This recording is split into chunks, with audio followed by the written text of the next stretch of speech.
अष्टवक्र गीता 12वां प्रकरण सूत्र नंबर 7। अचिंतयम चिंतयमानो अपि चिंता रूपम भजत यसो त्यक्त्वा तद भावनम तस्मात् एवं एवाहम अस्थितः। अनुवाद इस प्रकार है कि ब्रह्म जो है वो अचिंत्य है, लेकिन पुरुष उसमें चिंतन की भावना करता है, तो चिंतन ही करता है। अचिंत्य अचिंत्य का चिंतन कर वह चिंता को ही भजता है। इसलिए मैं उस अचिंत्य के चिंतन की भावना का त्याग कर त्याग के परिणाम स्वरूप भावना मुक्त अपने स्वरूप में स्थित हूं।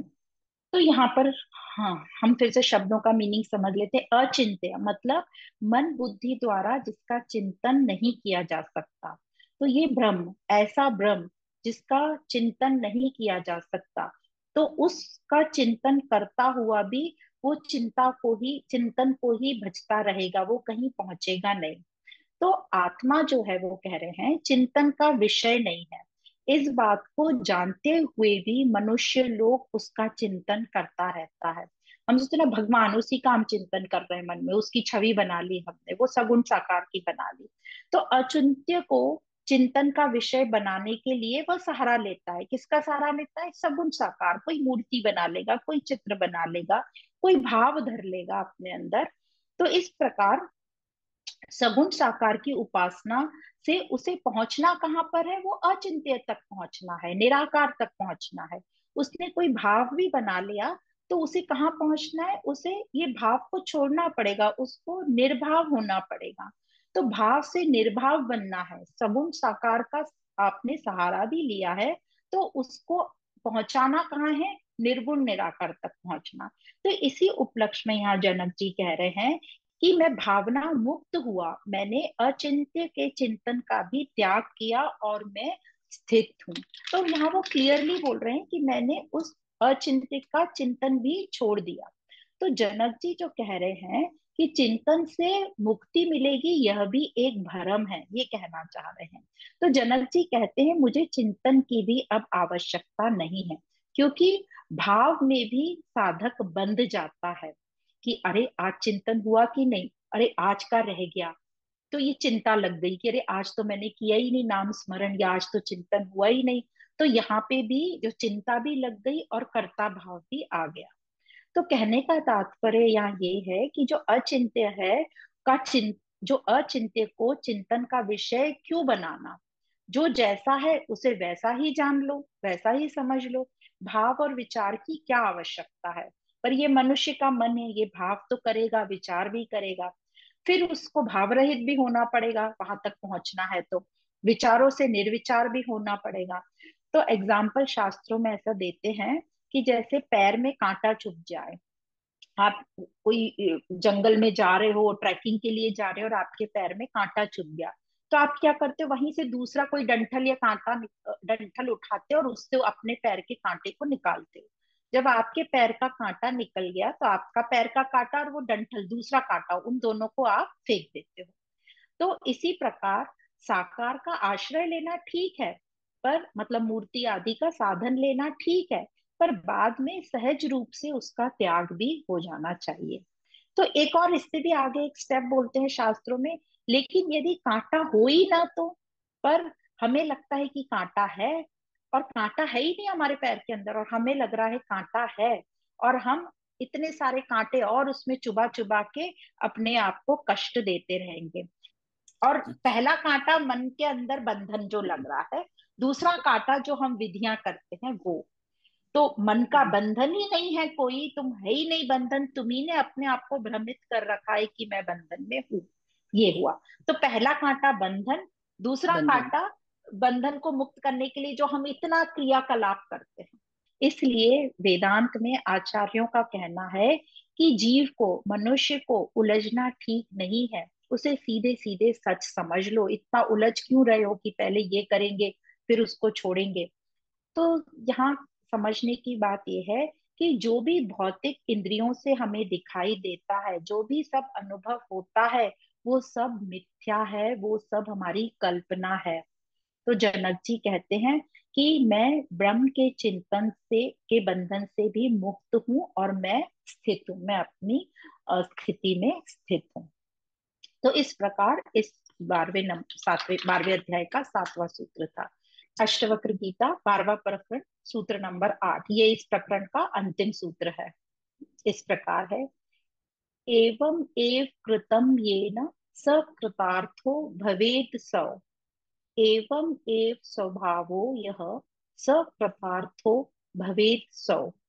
जिसने इस प्रकार कर लिया है वह कृतार्थ हो जाता है। इस प्रकार मतलब जिसने साधनों से क्रिया रहित स्वरूप को अर्जित कर लिया है, जिसका इस प्रकार का स्वभाव हो जाता है वह कृतार्थ हो जाता है। कृतार्थ का मतलब उसके लिए फिर और कुछ करने को शेष नहीं रह गया है। तो यहाँ जनक जी बता रहे हैं कि जिसने क्रिया रहित स्वरूप को अर्जित कर लिया है, मतलब जो अकर्ता हो गया है, जिसका कर्तापन मिट गया हो, वह कृतार्थ हो जाता है। उसके लिए अब कुछ करने को रह ही नहीं जाता, मतलब अब कोई कुछ उसको करना नहीं, वो अपनी स्थिति में आनंद से रहे। अब वो जो भी कुछ कर रहा है अपनी करुणा से कर रहा है, और जब तक उसका शरीर है वो करता रहेगा। तो भले ही राजा जनक जी ने इस सूत्र में अनेक साधन द्वारा जो स्वरूप की प्राप्ति करने वाले लोगों की बात कही है, उनको भी कृत्य कृत्य माना है, लेकिन वे श्रेष्ठ उसी को मानते हैं जो सहज रूप से आत्मस्थ हो गया है। मतलब उन्होंने किसी भी साधन को नकारा नहीं है। जैसे भगवत गीता में भगवान कृष्ण ने भी अनेक साधन बताए हैं, सब योग बताए, कर्म योग, ध्यान योग, ज्ञान योग, अनेक साधन बताए हैं, पर श्रेष्ठता ज्ञान को दी है। उसी प्रकार यहाँ भी अष्टवक्र जी, राजा जनक जी बोल रहे हैं कि जो आत्मज्ञान है वह उसी से हम डायरेक्टली अपने स्वरूप में स्थित हो सकते हैं। तो जो ज्ञान है, आत्मज्ञान, वो हमें वो आंख प्रदान करता है जिससे हम जागते हैं, जिससे हम जान पाते हैं। भले ही शास्त्रों में भक्ति को माँ कहा जाता है, पुराणों में भक्ति को बोलते हैं ना, भक्ति माँ है, और बहुत सारी दृष्टांत भी है भक्ति के ऊपर। तो भले ही भक्ति को माँ कहा गया है ज्ञान की, पर ज्ञान जो है भक्ति की आंख है। ज्ञान जो है भक्ति की लाठी है। बिना ज्ञान के भक्ति आगे नहीं जाती।